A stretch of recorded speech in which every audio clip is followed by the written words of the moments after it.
Guys, it's here. The time is now.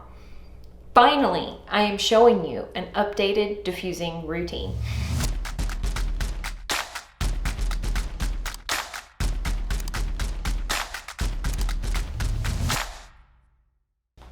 All right, guys. Guys? Stop calling us guys. Yeah, I know I say guys too much. Sorry about that. Anyway. I have a video on my channel of my old diffusing routine. There are a couple of things that have changed, fairly small things. Disclaimer, this video is as boring as watching paint dry because, well, it's not paint that we're drying, it is my hair, and it just takes forever. So thank you for your patience. Y'all are awesome. Let's just go ahead and get started. First off, I'm gonna talk about my tools really quick. Right now, I am really loving this diffuser, Maxi. It's very similar to the Extava Black Orchid that everyone talks about. Heck, I was one of those people talking about the Extava Black Orchid all the time.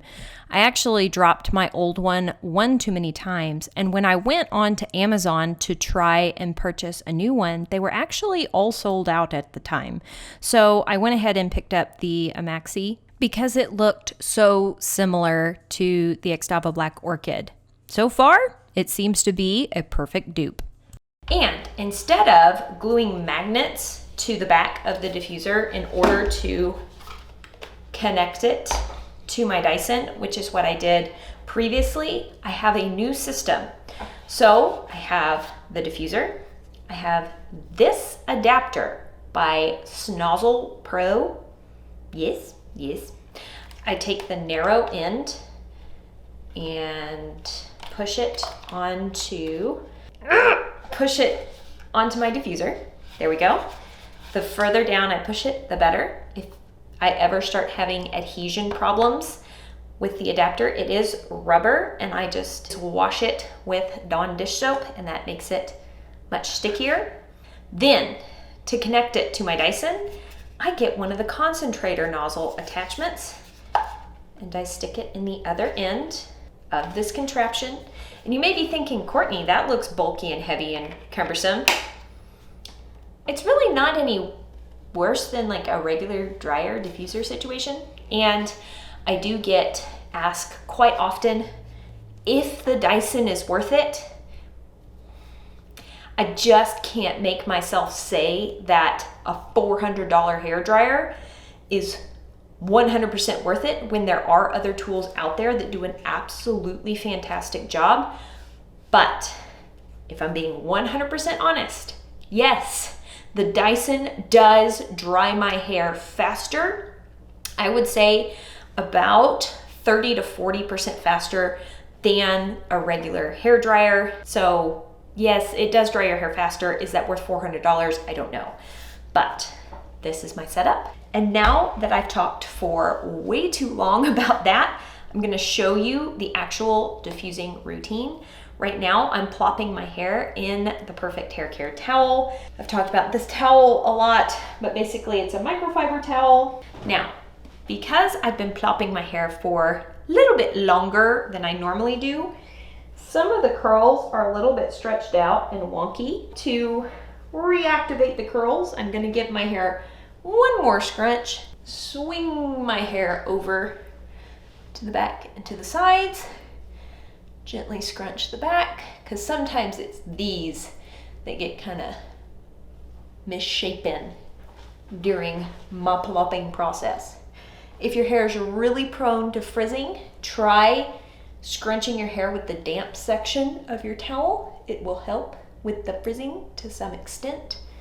If your hair is still sopping wet, use the dry part of your towel to dry the hair some. Now, normally when I am diffusing my hair, I will throw in some headphones and listen to an audiobook, a podcast, or some really awesome music. Not gonna be doing that today, so there's that. But let's go ahead and get started. I always start by diffusing my hair upside down. Now, I've had a lot of people mention to me that they feel that diffusing upside down is not an option for them because of back conditions. And I deeply sympathize. All I can say is that this is what works for me. I actually have a degenerative back condition wherein multiple discs in my back are affected. And oddly enough, incorporating this stretching into my weekly routine as I wash my hair has actually improved the health of my back instead of being detrimental to it. So it's been good for me. If it doesn't work for you, I totally understand. The reason I start diffusing upside down is that it really locks in the wave and curl in the top section of my hair, which is the section that most people see. And to start, I'm going to have my dryer on high speed. Yes, I'm a rebel. If your hair is really, really prone to frizzing, try decreasing the fan speed. My hair doesn't frizz very much, and I don't want to take longer drying my hair than need be, so speeding up the fan speed will decrease dry time. But I will be using low heat because this gets very hot. And sometimes even on the low heat, I'm alternating with the cool shot button. All right, here we go. And yes, I will not be cutting out any parts of the diffusing process. You will get to see it all, even though it will be sped up a little bit. And check this out. Look, Mom, I'm flexible. This is after 3 years of hanging upside down and diffusing my hair. I finally can touch the floor.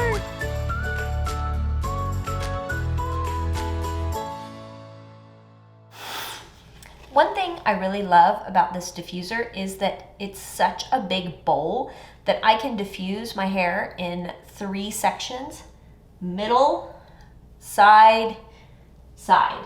That's kind of the rhythm that I go with for a few rounds while upside down.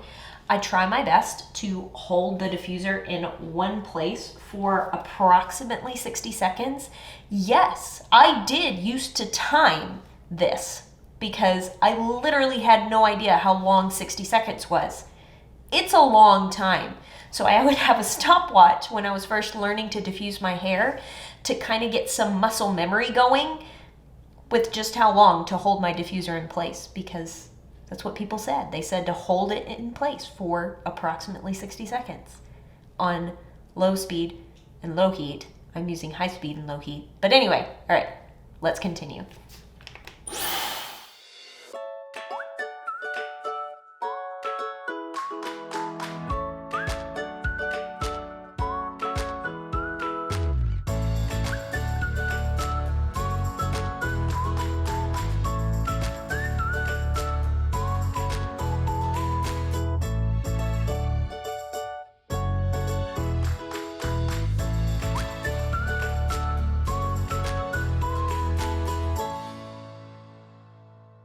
All right, come with me back up here.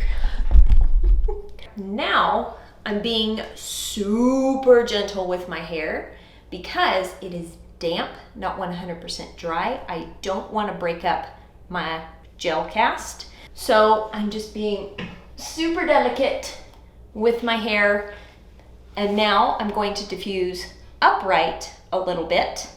I will be using kind of the same sections that I use while I'm upside down, except I've split my head into 2. So I will have a front, side, and back.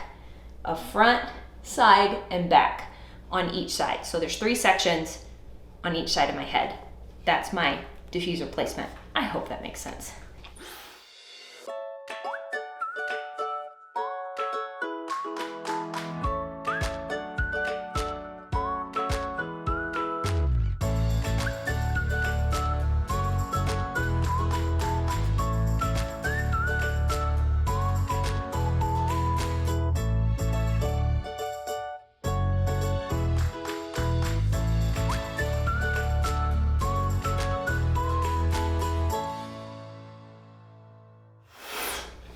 All right, it's at this point that I consider my hair 50% dry.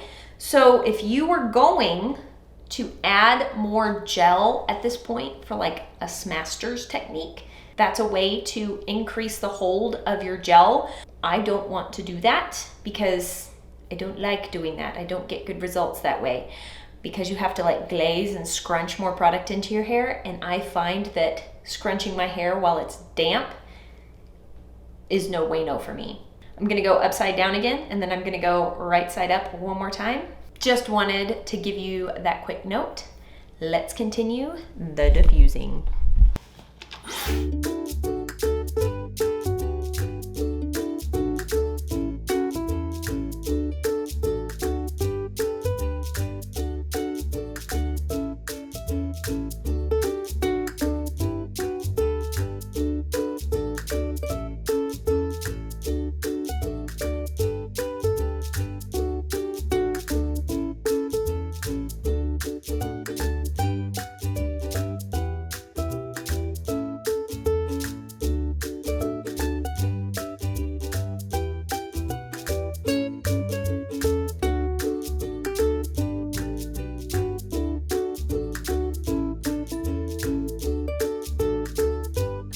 Intermission to show you how I swing my hair from side to side. Doing it this way keeps it from rubbing on my shirt and accidentally breaking up the gel cast. Just thought you'd like to see that.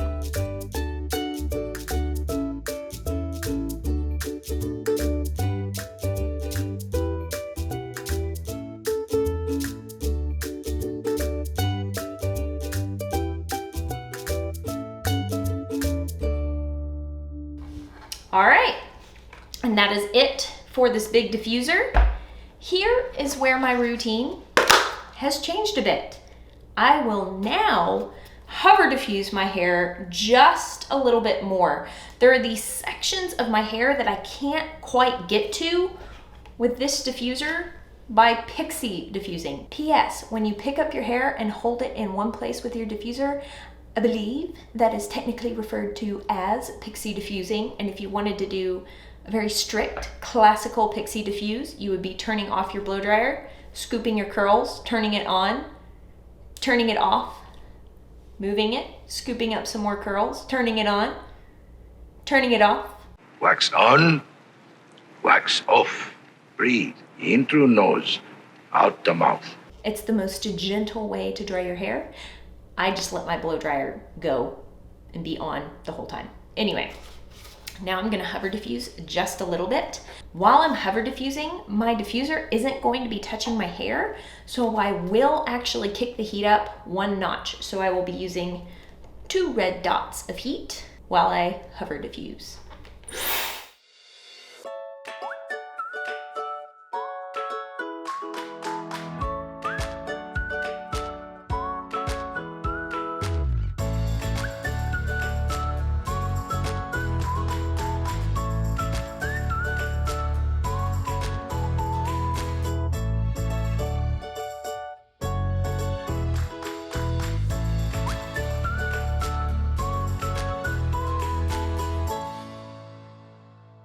And that is it. My hair actually dried a little bit faster than normal. And I think it's because of the products that I'm using today. I'm doing a one brand wash day today.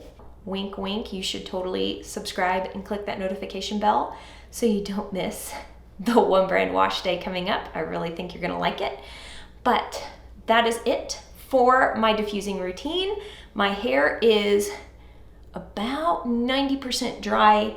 My hair's a little bit fluffier and probably a little bit more dry than it would be normally. It just went ahead and dried faster today, which is nice. That happens sometimes. Pleasant surprise. Ooh, I'm just now seeing this guy. Hello, you don't normally do that. Oh, all right guys, I sure hope you found this video helpful. Well, my battery died. I was just gonna say, that's it for this video. This is how I diffuse. It's very similar to how I diffused in my last video. I have just started incorporating some hover diffusing into my routine. Remember, there are 101 ways to diffuse your hair. This is the method that works for me. You could possibly plop your hair, take off your plop, air dry for a little while, then diffuse for a shorter period of time. I should probably tell you about how long I diffused for. I'm gonna say that today it was actually a little bit shorter than normal at around 15-ish minutes. But normally it takes me anywhere from 20 to 30 minutes to diffuse my hair to the 90% dry mark. It does depend greatly on which products I'm using for styling. Light to medium hold products tend to give me a faster diffuse time. Foams, mousses, things like that, my hair will diffuse faster. If I'm really layering my stylers, I've got a custard and a gel and a foam in my hair, it's probably gonna take a bit longer for me to diffuse my hair. If I'm not using a lightweight leave-in, if I'm using like a heavy curl cream, my hair will take longer to diffuse. Also, this diffusing routine is the routine that I use when I am really being careful with my hair. I'm trying really hard not to break the gel cast. If I didn't really care about getting a good gel cast and I really just kind of wanted my hair to dry and dry quickly, I would use this diffuser the whole time. I would start off by pixie diffusing, and I would really kind of shake this thing around at my roots and move it around a little bit quicker, like shorter than 60 seconds. Maybe leave it in a spot for about 30 seconds, then move it into a new spot. That gives me a really soft cast and gets my hair to dry more quickly, but it doesn't give me as defined a wash day, and it definitely will break up any gel cast that I have in my hair. So there's a trade-off there. This is the diffusing routine when I'm trying to like leave everything super defined, high definition, good gel cast, opportunity for gel cast. Today I did not get a gel cast because of the products that I used. Yeah, sometimes you won't get a gel cast no matter what you do because the products just aren't going to create a cast on your hair. Remember guys, there are 101 ways to do this. You could start off by plopping your hair, taking off the plop, air drying for a while, then diffusing for about 5 to 10 minutes. Theoretically, if you air dry beforehand, it will shorten your diffusing time. Perhaps you just want to diffuse your hair straight out of the plop for 5 to 10 minutes, get that gel cast set, and then air dry the rest of the way. Perhaps hover diffusing is what works best for you and your curl type, and you can only hover diffuse the whole time. Perhaps hover diffusing doesn't work for you and you can't incorporate any hover diffusing and you have to do all pixie diffusing. Yes, there are other methods of diffusing like hammock diffusing, using net plopping to diffuse your hair. There's so many ways to do this. This is my method. This is what works for me. Let me know in the comments down below. Have you tried this? Does it work for you? What do you think? All right, guys, I hope you're having an absolutely fantastic day, and I will talk to y'all later. Bye.